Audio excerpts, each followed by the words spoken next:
Hoy es jueves y los jueves almorzamos juntos. Hablamos mucho, o lo que para nosotros es mucho. Ninguno de los dos somos personas que otros consideren conversadores. A veces hasta almorzamos en silencio, un silencio cómodo, liviano como el aire del que está hecho y en el que se expresa mejor el sabor de lo que comemos. Algunas otras veces cuando hablamos, las palabras van formando pequeños montículos que lentamente se transforman en montañas. Entre una y otra hacemos silencios largos, valles en los que pensamos como si anduviéramos. He sabido que las conversaciones y la música están hechas también de sus silencios. Elegimos un restaurante que es una casa antigua en San Telmo.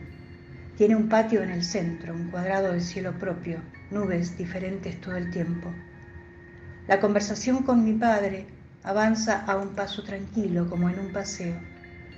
De repente, en medio de una frase, él dice limpiar arroz y junta las manos haciendo un aro con los dedos y las mueve arriba y abajo como si golpeara algo contra el borde de la mesa.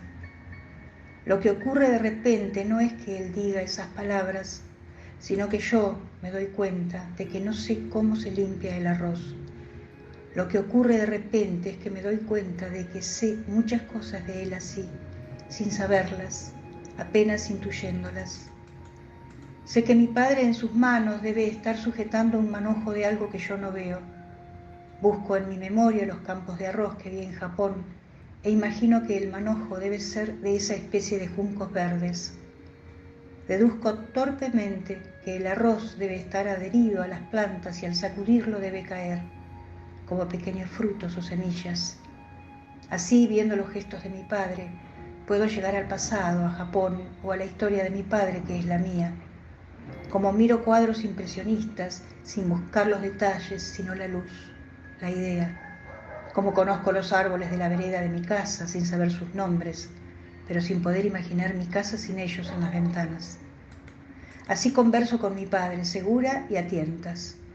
Él dice, por ejemplo, que este país es un niño, 200 años apenas, y junto al niño yo veo a un Japón viejo, con manos en los que la piel cubre y descubre la forma de los huesos. Si él se agarra la cabeza cuando dice que corrían por campos de té, yo sé que pasan aviones por el cielo que no veo y que bombardean. Miramos el menú y elegimos platos que vamos a compartir. Mi padre nunca se acostumbró a comer un solo plato. Fue mi madre la que se acostumbró a preparar varios platos para cada comida. Después hablamos de libros. Él está leyendo Las Benévolas, un libro que lleva consigo a donde vaya. Mi padre siempre lleva un libro y un diccionario con él. A mí, que nací y me crié en Argentina, me da pereza buscar palabras en el diccionario. A él no. El español de mi padre japonés es más vasto y más correcto que el mío. Me cuenta que fue a hacerse unos estudios que le ordenó el médico y mientras esperaba leyó unas cuantas páginas. ¿Qué estudios?, le preguntó. Una biopsia, responde. Tengo miedo, un miedo espeso, siento lo que está al acecho y una certidumbre parecida a la de que al día le sucede la noche, una especie de vértigo. Todo lo que no pregunté en años vuelve a mí, cada pregunta vuelve y trae otras. Quiero saber por qué mi padre eligió este país niño. Quiero saber cómo fue el día en que mi padre supo que había comenzado la guerra, cómo fueron cada uno de los días que siguieron hasta el día en que llegó a esta tierra. Quiero saber cómo eran sus juguetes y su ropa, cómo era ir al colegio durante la guerra, cómo era el puerto de Buenos Aires en los 60, si le escribía cartas a mi abuela, que decían. Quiero saber los colores, las palabras, el olor de la comida, las casas en las que vivió. Una vez me contó que cuando recién había llegado no se metía en la bañadera, sino que se lavaba fuera de ella y solo se sumergía en el agua cuando estaba limpio, porque ese es el modo en que se hace en Japón. Como esas quiero que me cuente más cosas, muchas, todas. Quiero que me cuente cada día para que no lo sople el tiempo. Tal vez para escribirlo, dejarlo agarrado con tinta a un papel para siempre. ¿Por dónde empezar? ¿Dónde empiezan las preguntas? ¿Cuál es la primera? Busco por dentro como si corriera perdida en este valle de silencio que se ha abierto de repente entre las palabras. Perderse en un lugar tan vasto se parece a un encierro. Cuando dejo de buscar, veo la pregunta frente a mí como si me hubiese estado esperando.